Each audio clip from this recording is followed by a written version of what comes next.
अस्सलामुअलैकुम दोस्तों। सिंध जो बेहतरीन ऐं पुराणे वक़्त जो मयानाज़ सूफ़ी कलामनि जो उस्ताद वर्ल्ड फेमस फ़नकार तुफ़ैल संजराणी।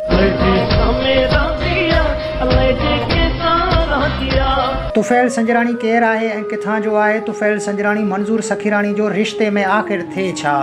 तुफ़ैल संजराणी जो उस्ताद केरु आहे? तुफ़ैल संजराणी जो वालिद केरु आहे? तुफ़ैल संजराणी फ़नकारी खां अॻु कंदो छा हो? तफ़सीली ॻाल्हि ॿोल शुरू करण खां पहिरियां जेकॾहिं तव्हां असांजे यूट्यूब चैनल ते नवां आया आहियो त महिरबानी करे असांजे यूट्यूब चैनल खे सब्सक्राइब करे घंटी जे बटन ते क्लिक करे ऐं नोटिफिकेशन ऑल करे छॾींदा। सब्सक्राइब करण सां अव्हां जेको बैलेंस कोन वेंदो पर असांजी काफ़ी हौसला अफ़ज़ाई थींदी ऐं तव्हांखे बि वधीक वीडियोज़ ॾिसण वटां मिलंदा। हलूं था पंहिंजे मेन टॉपिक तरफ़। त तुफ़ैल संजराणी सिंध जो हिकु बहितरीनु सूफ़ी फ़नकार आहे जंहिं शुरूआति पाकिस्तान टेलीविज़न PTV तां कई ऐं उनखां पोइ कशिश TV KTN जो मक़बूल फ़नकार थी रहियो।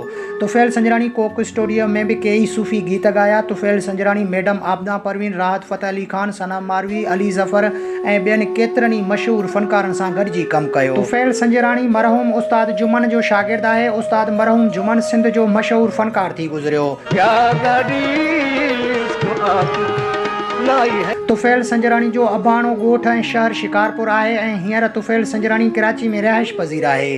तुफ़ैल संजराणी जे वालिद जो नालो घोंस बख़्श जेको हक़ बाबा जे नाले सां मशहूर हो, पाण बि वक़्त जो मशहूर फ़नकार ऐं इंस्ट्रूमेंट वॼाइण जो उस्ताद हो। तुफ़ैल संजराणी नंढे हूंदे गैरेज ते मैकेनिक जो कम बि कयो। तुफ़ैल संजराणी सिर्फ़ु 10 दर्जा पढ़ियल आहे। फ़नकारी खां अॻु पुलिस में कांस्टेबल बि हो। तुफ़ैल संजराणी जो हिकु भाउ मलीर में SHO पिणु अॻु हो। तुफ़ैल संजराणी 14 सालनि जी उमिरि में फ़नकारी शुरू कई। तुफ़ैल संजराणी जो पाकिस्तान लेवल ते मशहूर कलाम ही आहे।